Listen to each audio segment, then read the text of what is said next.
This one, guys, I'm starting on with a seated position, breathing in, breathing out. That is for 5 counts.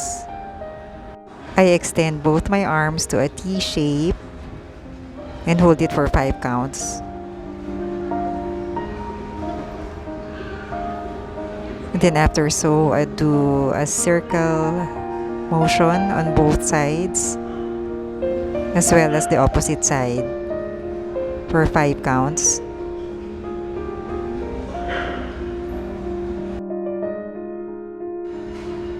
And then I hold on a T shape.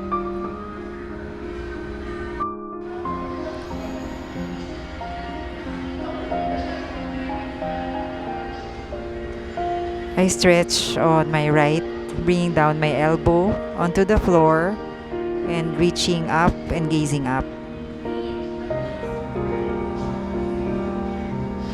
Going back to the center and then inhaling again to start the other side.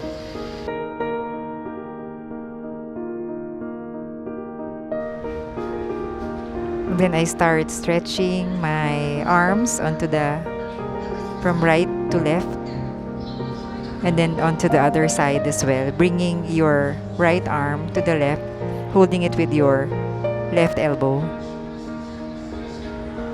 And then raising your arms straight up, sitting upright for 5 counts.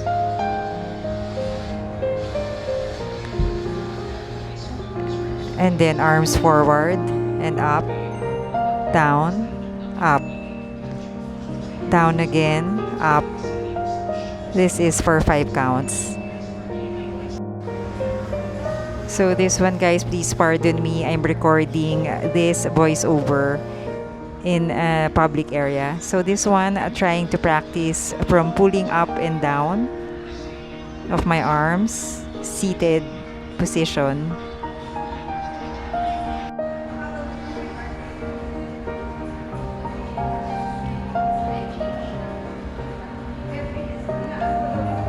Checking on the camera if I'm in the center. So I'm doing, guys, somehow a cat position, pulling my belly. And guys, spare me also as I do my child's pose. This is my first time to do a voiceover with the yoga poses discussion. Just practicing, guys. So this one, try practicing retracting my arms. Not as perfect, guys, but just trying. Another child's pose for 5 counts. Guys, pardon me again for the sound that I cannot control because I'm in a public area. This is just my time to edit. Sorry, guys. So again, I'm doing this type of stretching, which honestly, I need to review my terms in yoga. For 5 counts again. Then after so, I do a downward dog, bringing myself to a full stretch. And checking again if I'm in the center. Okay, guys.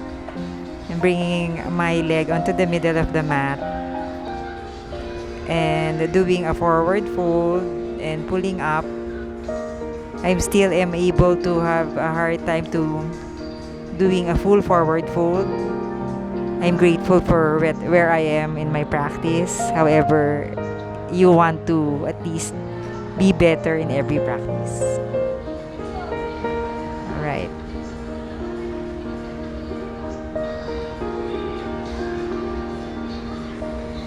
Plank, Chaturanga, Dandasana.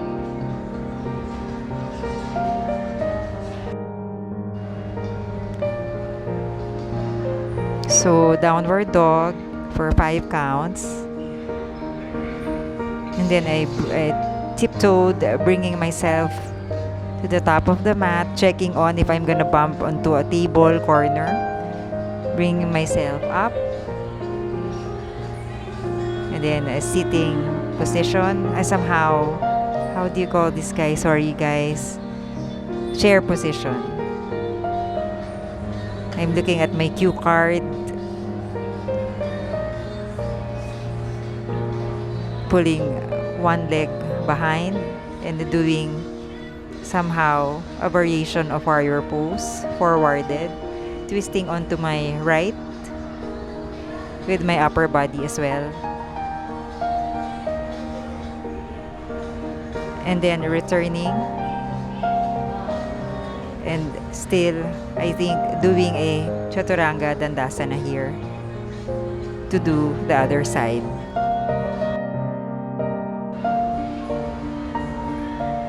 Always checking on the camera guys if I'm still in the center because sometimes I'm not fitted on the vertical camera, vertical screen. You see here. So I'm doing a forward fold, bringing myself up. And I figured already out the sequence, doing a chair position again. Pulling my other leg back. Usually I do right and then left. And then twisting onto my left. Chaturanga Dandasana.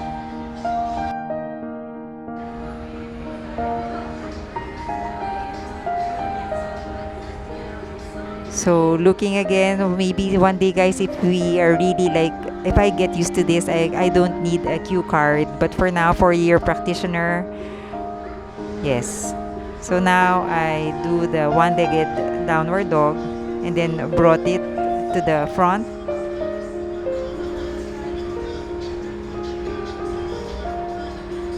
And pulled my leg from the back. Doesn't have to be reaching your behind, but just trying where you can.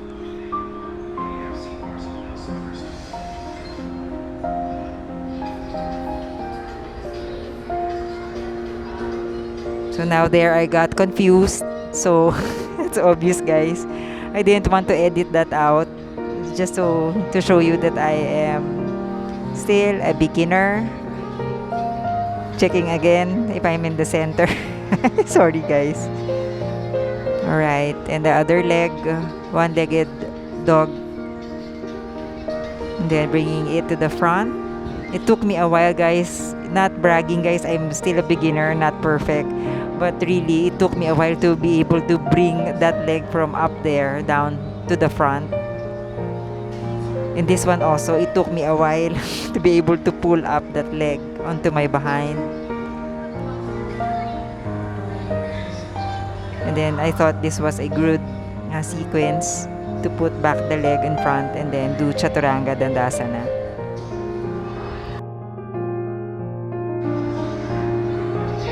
So here guys, downward dog, 5 counts, bringing myself, my leg up again to the front, do a warrior pose.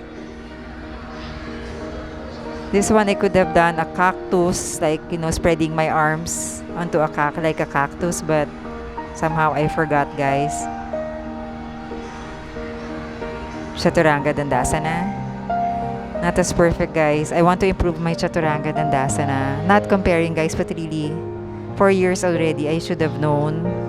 I would have known guys. I know that's not yoga, but yeah, just accepting, right? So this one guys, bringing my leg up for a warrior pose again somehow. And then should have again cactus my arms. Chaturanga Dandasana.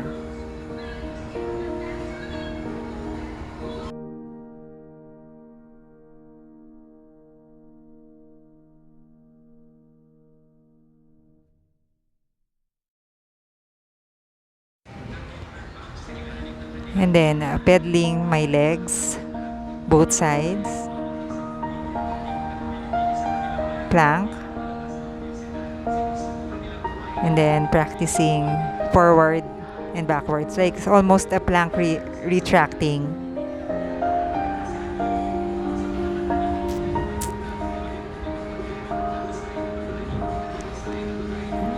Guys, I forgot the name of this position that I have to review as a beginner, guys. Sphinx. Not sure, guys, sorry.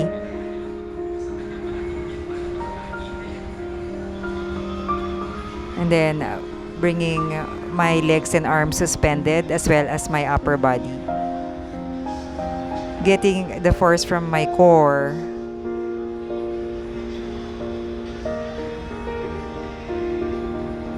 Chaturanga Dandasana.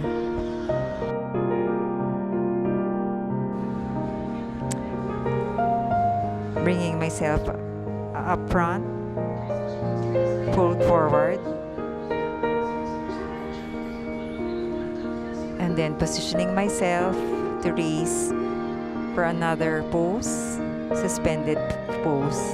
So here I'm starting with my fingers and then pulling, getting my strength from my left leg so I can suspend from my core as well, and the force of the arms. And then doing a forward fold here. Same is true with the other side. Getting my strength from my core at the same time. My arms and the right leg. This one needs real focus, guys. So practice. It's a lot of practice, guys. Forward fold. Then plank. Chaturanga Dandasana.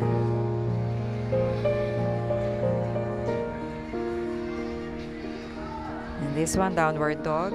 Walking a little bit to the front. And then bringing my right leg behind.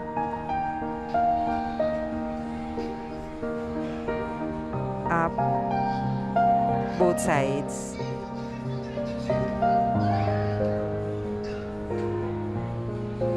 Plank. Holding my plank, 5 counts. Chaturanga Dandasana.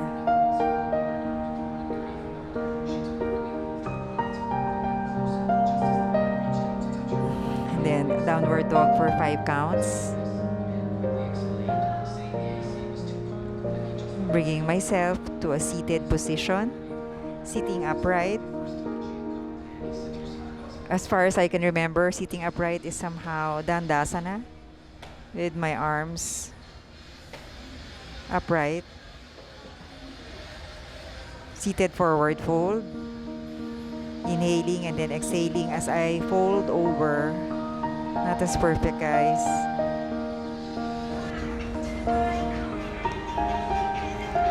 This is for 5 counts. And then pulling from my toe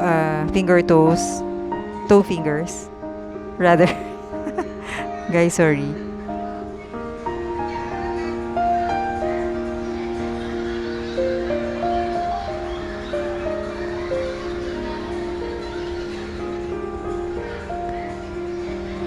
And this one, practicing how to somehow roll like a ball. I would have hugged my shin instead. But yeah, maybe I was just cautious of the fixtures in the room while I might hurt my head. That's why.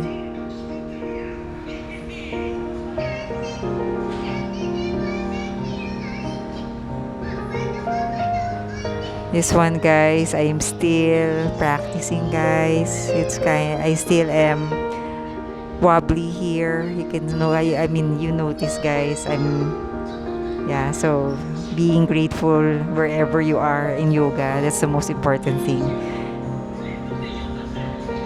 Is always keep practicing.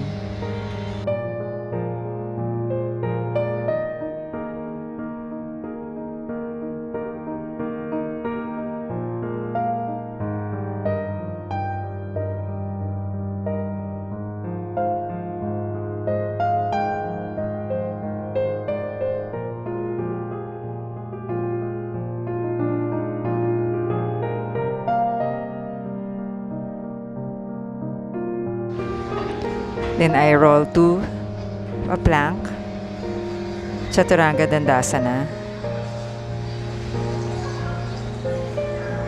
downward dog, for 5 counts.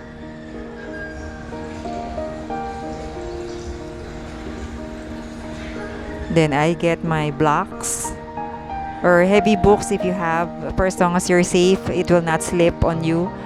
This one, I have established my arms on the block and practiced a Chaturanga Dandasana with the block. Downward dog. And then pushing myself towards with my arms and my leg suspended to my chest.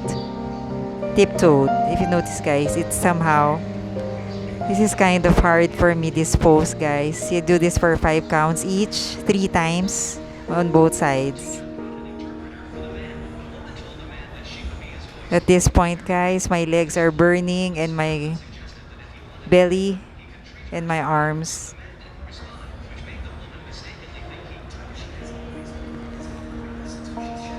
Chaturanga Dandasana. Downward dog for 5 counts again.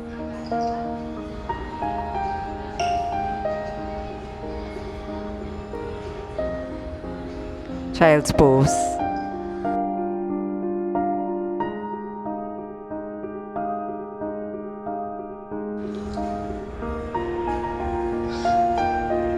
Preparing myself again. Downward dog with the block. Tiptoed with one leg raised up. And the other leg as well. 5 counts each. Yes, I feel my legs are burning here. Every time, guys. My arms as well. But a little bit forwarded. You see, I realize I have to forward or retract my upper body and pull up.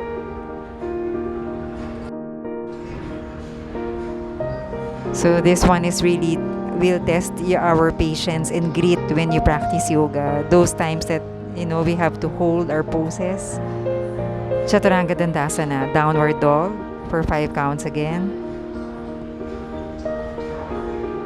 I started really, guys, with 3 counts and then 5 counts. And I think there are who are able to hold for more than that, 30 counts. But for now, for us beginner, guys, I stay on that. I position my block on my side, both my sides.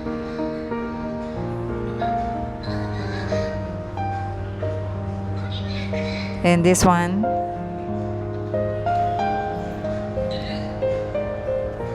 I sit through, and somehow I think practicing my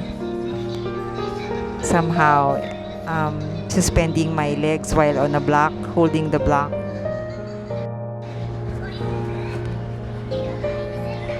So this one, guys, I am kind of having a hard time here, but yes, still holding on to your goal. So I do this holding on suspended, both position, and then somehow hovered legs and arms.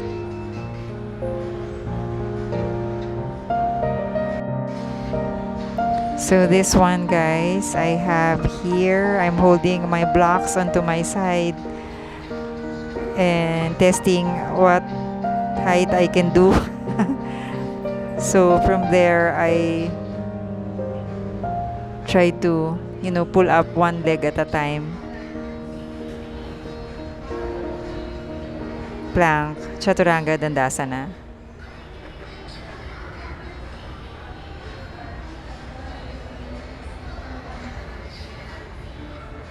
Downward dog. And then somehow without the block, I stretched again to a downward dog. And then tiptoed, brought myself to the front to do a Malasana.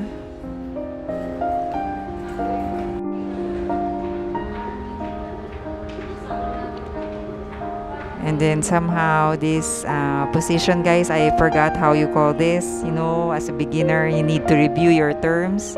But somehow I'm pretty sure, guys, for you guys know this. I forgot, guys.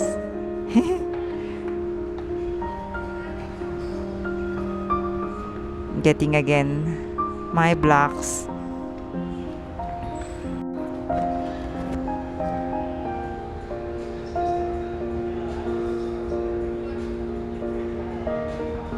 So I sat on a block and then pulled myself up for 5 times. Now this is easy, right? I mean, it would have been easier if there are 2 blocks, but I'm using a single block, and now without the block, this is different now. You see, guys, trying to really, I totally got this, that you get your strength from, the pull, the gravity, but also the core strength and the legs. You see, doing this patiently, guys. I know my legs are not as in the center, but being grateful. Plank again. Chaturanga Dandasana. Guys, yoga is commitment, yoga is practice, yoga is discipline.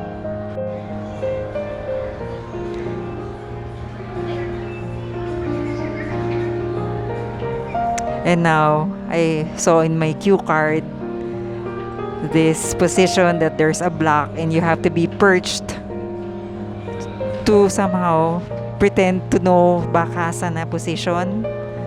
So somehow, guys, I still can't get this after 4 years of practice. So being patient with that. I'm just accepting the fact that I'm able to raise one leg at a time. Alright, again, Bakasana, or whichever crow or Bakasana. Crane, similar. Not as similar, but somehow, you get me, guys.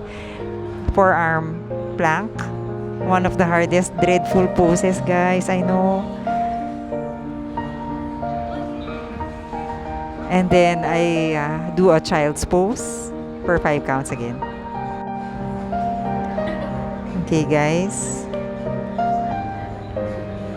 So after a little bit having a breather like this child's pose,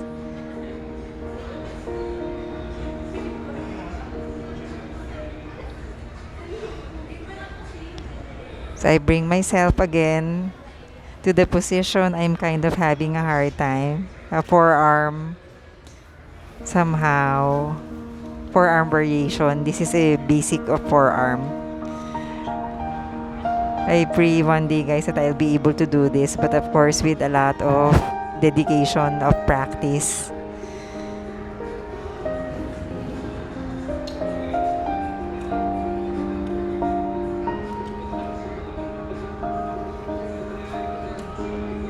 I realized I needed to be down on the mat, so I went back and afraid to do this again. My forearm prep pose for a handstand, forearm handstand, but yes. So guys, spare me. Child's pose again. 5 counts.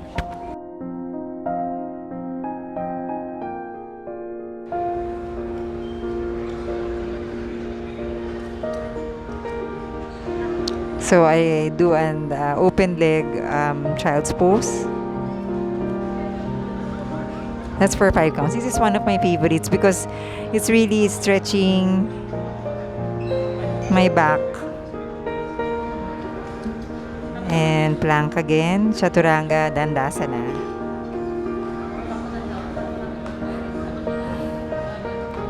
And then downward dog for 5 counts.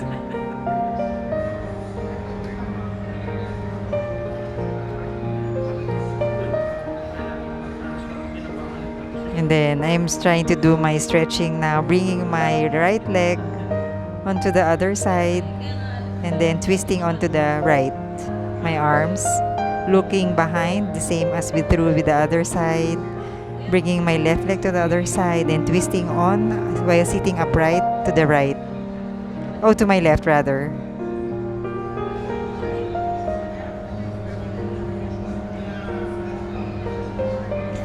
And doing this supine seated twisted position.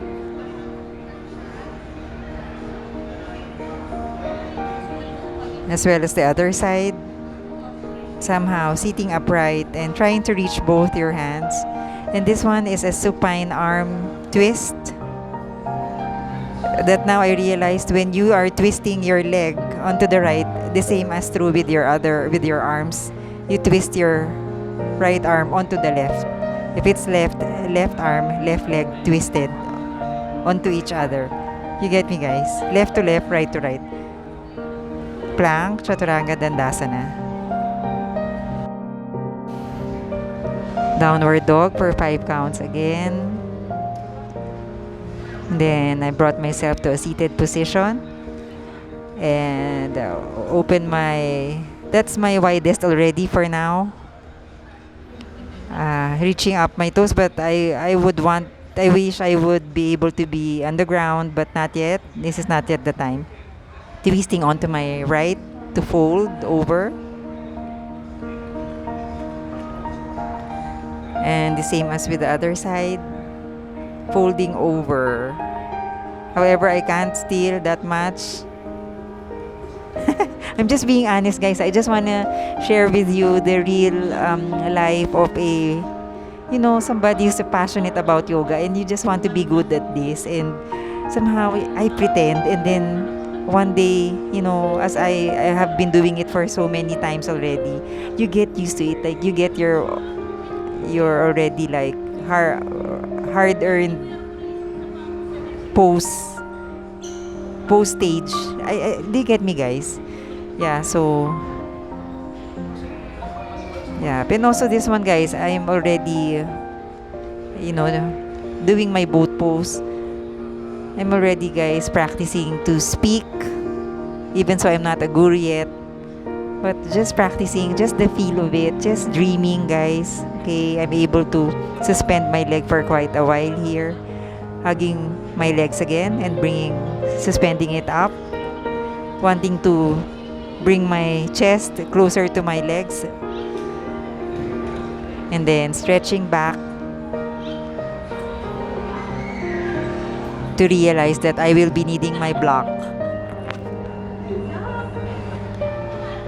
Chaturanga Dandasana.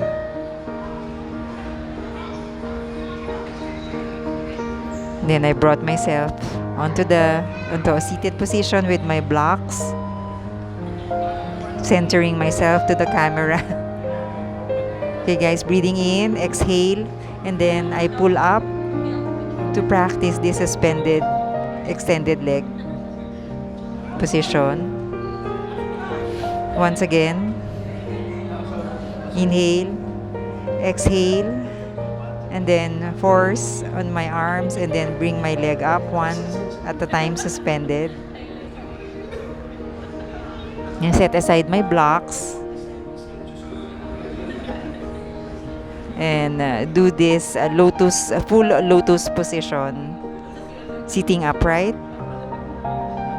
Fixing on my top gear that I'm testing. Breathing in, breathing out, guys, for 5 counts.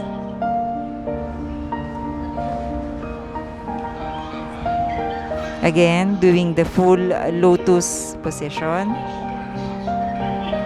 Bringing it onto my pelvic bone somehow, guys. And then lying down and somehow letting it suspend. I mean, this is my optimum already. I want to be better at this. So, one day, guys. Alright. Breathing in, breathing out for 5 seconds. Sitting upright.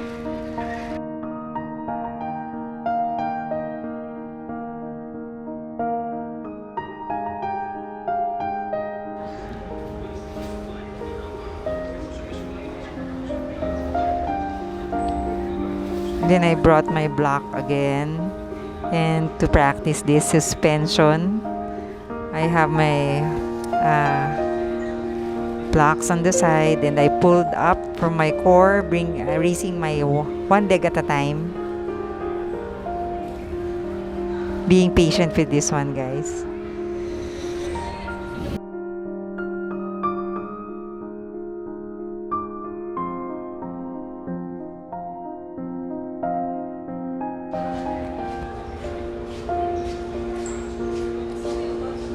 plank. And then I do a Chaturanga Dandasana.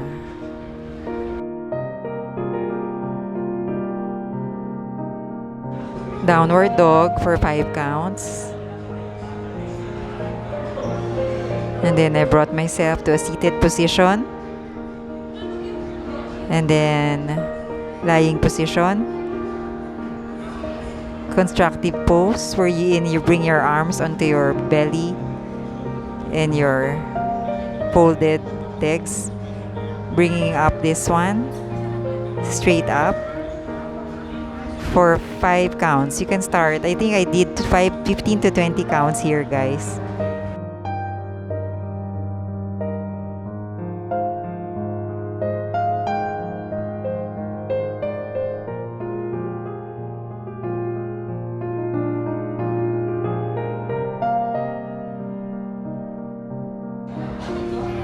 So here, constructive pose again. And as I stretch down to Shavasana, resting pose. Now you can stay longer as you like, but usually I would stay for 1 to 2 to 3 minutes until you're able to really finally reflect and rest. And this one, guys, I brought myself overhead, stretched, and then hugged my legs onto my chest and brought myself to one side, to the other side.